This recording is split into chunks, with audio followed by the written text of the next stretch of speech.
welcome to another episode of Beer for Breakfast, ABV. I am Danielle from Marty and Danielle in the Morning on 91X. As always, I have my beer drinking partner in crime of me, Paul Segura, brewmaster of Karl Strauss, and we are welcoming two awesome women in the brewing industry here in San Diego. We have Lara and we have Samantha from, I don't want to mess up how we say this, Lara. How do we say the cidery? Bivouac in North Park on 30th Street. I got to go there for the first time this past weekend. Your facility is absolutely beautiful. Thank you. Well, let's get right to it. Sorry, go ahead. No, you go ahead. I was going to say, from what I see behind them, the bar looks awesome. Thanks so much. Yeah, the word bivouac means temporary camp. So our whole vibe is outdoor action adventure. And you can't see too much of it, but in our tap room here on 30th Street, we've got climbing ropes everywhere. And all of our ciders are named after knots. So we've got a whole knot wall and everything's outdoor inspired. Awesome. That is so cool. Well, the very first cider that we're starting out with is the San Diego Jam Blackberry cider. This is super, super tasty. Yeah, San Diego Jam is our most popular cider. It has been basically since the day we opened. We use Washington State blackberries and blend them with our apple cider, and it just makes this nice, tart, crisp, jammy. It's a semi-sweet, but the flavors are crisp enough that it really doesn't make you think like you're drinking something sweet. It's dry and crisp enough to like leave you wanting another sip and be refreshing. Yeah, the acidity from the blackberries really makes it just pop. So. Are you guys using the whole fruit and processing it yourself? No, we have it made off-site and pressed for us. Awesome. Our whole facility is here in North Park, and so if you come see us, you'll see it's pretty small, and we're doing a lot in a little space. Danielle was here this weekend, and she saw us all running around like crazy people, but we've got a full restaurant, the tap room. We've got about 10 to 20 of our own ciders on tap at any given time, and then all of our production and distribution takes place from this little space. So we're hoping to one day be big enough where we can press our own fruit, but we're not quite there yet. It was a small space, but I will say it didn't feel overwhelming. It still felt very comfortable, still felt like there was plenty of space. And I would even assume at full capacity, full indoor dining, it still is nice and comfy and cozy. So I really like what you've done with that space over there. And this San Diego Jam Blackberry cider coming at 6% ABV is nothing to snub your nose at all. I dig it.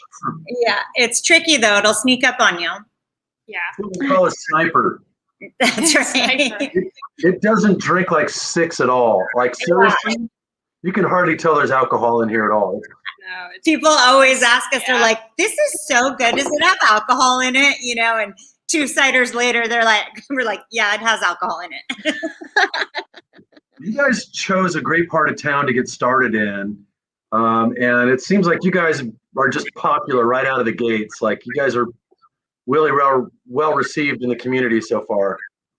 Yeah, we've been, I think, so lucky. You know, we just had our 3rd year anniversary. And so obviously this last year has been a little challenging and presented some obstacles that we didn't know were coming. And so we've had to like pivot, make a lot of changes. But, you know, from the beginning when we opened, I think cider is kind of new to Southern California. You know, the United States has a long history and culture of cider, but it just hasn't taken off too much in San Diego like beer obviously has.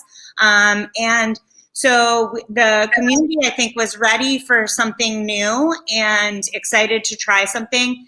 And when we were looking at locations, we chose this North Park spot because this is kind of like the craft beer capital of the world. And we felt that it would be a great way to get people to give it a shot, you know. And we have this full restaurant. We've got a beer on tap. We've got a few beers on tap. We've got wine and cocktails and stuff. So, you know, we I told Danielle the other day, like, I'm not trying to convert every single person into an only cider drinker, but I think our ciders offer a really unique, wide range of flavors that we can find something for everyone. And obviously Sam has come from the beer side, and I think even Sam was a little bit newer to cider, and you know, she's a longtime beer lover, and hopefully we've converted her. Oh, yeah. Definitely. Actually, it has been over. Sam was at 4 Penny, right? Was that? I was at 4 Penny, but then they closed, and then I went and moved over to 13 Point in Lemon Grove. But the pandemic really hurt their business, and they've just struggled through. So, because they're just a small, in-house pub, so when you went to takeout only, it crushed them. So we're lucky to have distribution here. So that kind of hurts because I've loved 13 Point. Robert's a nice guy. Yeah, he but is. You have a solid pedigree in brewing. And what's your pedigree? Mine? Yeah. I don't have very much pedigree. Sounds like you know what you're doing, and like you picked the right spot, and the right theme for the town and everything. Yeah, I'll tell you, I guess I'm good at faking it because I definitely don't know what I'm doing yet. We're learning together every single day. But, my family's been in the food and beverage industry in San Diego for almost 70 years. And they have owned restaurants and a catering company. And I grew up, being a server and a dishwasher and on the line in the kitchen with my dad. And then I worked for Budweiser in college. And so I really was very fully immersed in the food and beverage scene. And I decided definitively that was not for me. So I went to law school, and I lived on the East Coast for a long time, and I worked as a lawyer for over a decade. And then somehow I found myself back in San Diego and back in the food and beverage industry. Wow. Here we are. That's quite the trip. Yeah. A natural transition, really. And Sam, how has the transition been from brewing beer to brewing cider for you?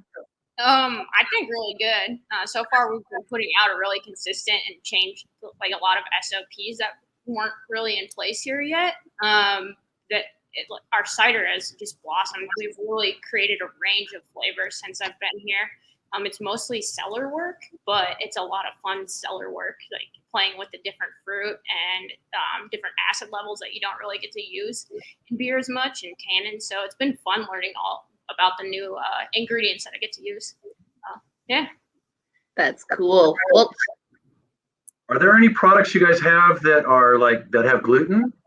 Because I think there's a lot of people I know that are gluten sensitive or need to go that route. So you guys are, in addition to making something that's so tasty and refreshing, you guys are offering an alternative to people who have sensitivities to gluten, which is awesome. Yeah, cider is naturally gluten-free. It's basically a fruit wine, and sort of our mission or my mission with this company is, we're an outdoor action adventure based lifestyle brand and cider company. And so what I was really hoping to do is create a product that would speak to the climbers, campers, hikers, mountain bikers, surfers, paddleboarders. That's you. Okay, we're speaking to you. Tell me what you think. Honestly, I always like to call it hiking wine, because you don't have to carry a bottle to the top, but at 6 or 6.9% alcohol, you can still get back down to the bottom. Because San Diego's an IPA heavy town. I enjoy beer once in a while, but I'm not a person that'll crush 4 beers while I'm out. And, I used to go to Hamilton's, and they had cans of wine. And if you drink a can of wine, it's a half a bottle. And, I'd have 1 or 2 cans of wine, and I'm like, oh my gosh, I'm wasted, And that's when you climb to the top of a mountain and you're trying to get back down the other side, it's a little challenging after a half a bottle. So we wanted to make a product that was something that could fit in your backpack, that was adventure ready. You could take it out on a paddleboard. You can enjoy it, get a little bit of buzz. It's got, vitamins and nutrients and something to give you some energy and some fun, but you're not too wasted to keep going with your day. So. Paul, this is your lifestyle right there. She just spoke straight to you, my friend. Whether she knew it or not, she did. Yeah. I hike quite a bit. I also paddleboard. I do all those things you mentioned, and I always have something, at least one of something in my backpack to when I reach a peak, I think it's you celebrate, right? It's you. That's exactly it. Celebrate the accomplishment. Right. You don't conquer a mountain, you kind of conquer yourself in essence. Reward yourself. That's exactly it. I mean, we've kind of said like for when you've earned it. And that's what this is all about, and for us, we're like trying to create in this tap room in North Park, we've got this communal table where we want the community to come around and like meet other fellow hikers, climbers, talk about their adventures, talk about like the amazing things that they're doing. Today happens to be International Women's Day, and we're like, we say embrace your adventure, and that's kind of what we're doing here. And we want to invite people to come together and celebrate their accomplishments with this like really fine beverage. I love that mission. And with fun beverage, it's perfect time to transition into the Haywire Twist Dirty Chai Cider. So when I saw this on your menu, I was like, ooh, I got to try this because I have had one other chai cider here in San Diego. And I wanted to compare the two. And this is so 100% completely different. And it's such a pleasant way. Comes in at 6% ABV, but it's got espresso in it. You can smell it as soon as you crack the can.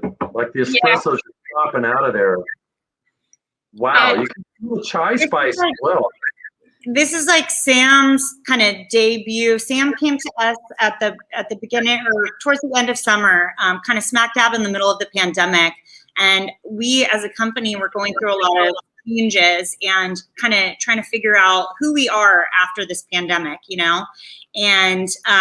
And Sam had worked for us a few times, and I was transitioning cider makers, and I was like, hey, we've got this opportunity. And she was like, I'll take it. And it just was like this perfect combination. She's got such an amazing science background, knows a ton about the beer and fermentation community, and but also has this like just really creative side that every day I'm like, I have a new idea. And the other night I texted her, I was like, I have a new idea. Should I save it till tomorrow? And she's like, you can tell me, But of course we were like, let's come up with something funky and new and interesting. And I'm like, do you think you could make a dirty chai cider? And she's like, I think I can.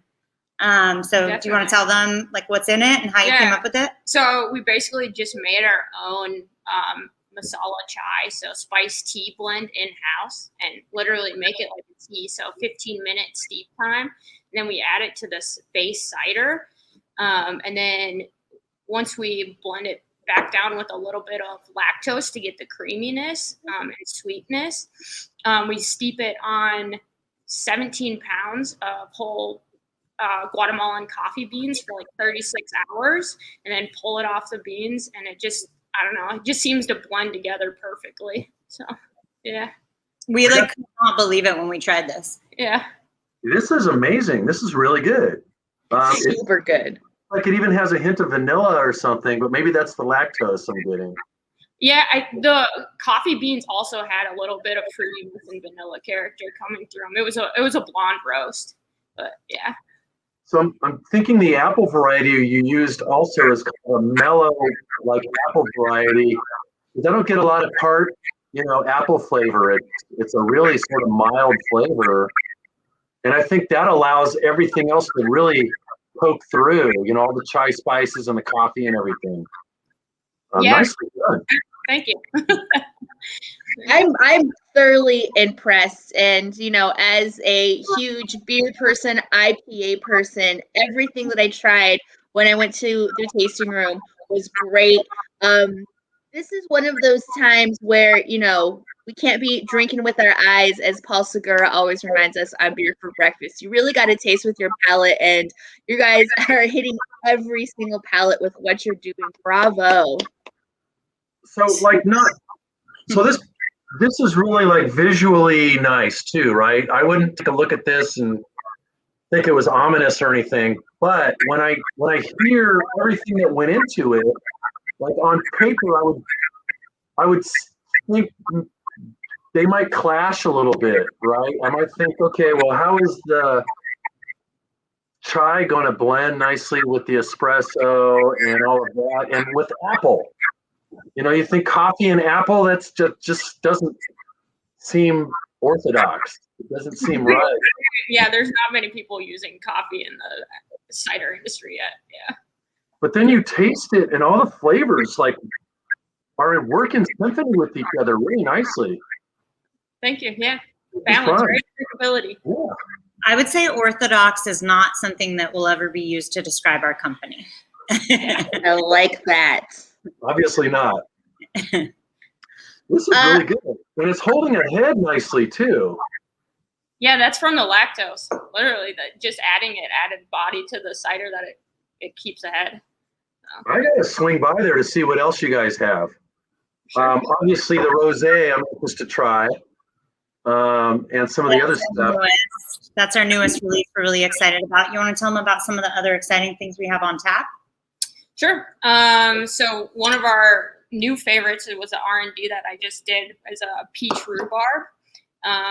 So it's like sweet, but the rhubarb gives it a little bit of spice character that people just can't get enough of. It's been selling great here. And then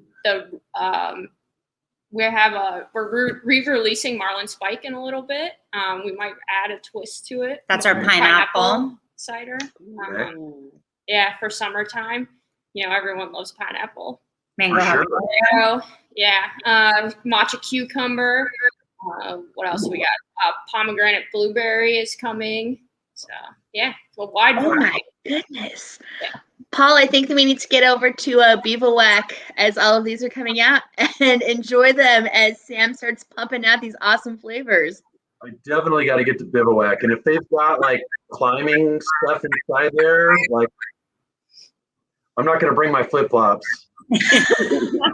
It's a cool space, and I'm really excited to have you guys on Beer for Breakfast this Friday morning at 9:10 on 91X, where we will be trying the rosé cider as well, and we'll be doing the Blackberry cider again, along with Paul and Marty Friday morning. Before we leave you ladies, Lara and Sam, would you like to leave anything for the peoples about Bivouac?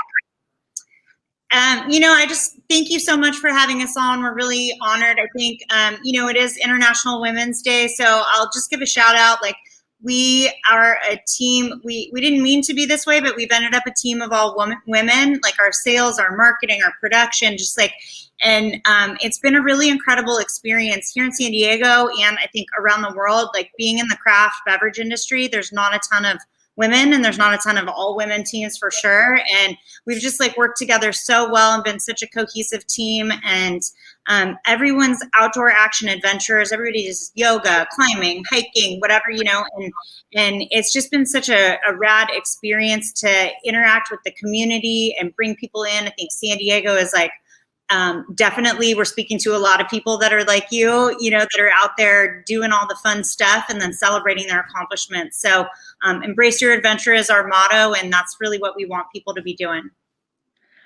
I'm telling you, Lara, I can't wait to see what you guys do with the beer community. I think of how there are so many strong women in this community. I think of Virginia over at Second Chance, and think of Laura over at Stone, and think of all of the Pink Boots Society women, and I'm just so glad that we have even more strong women in this community.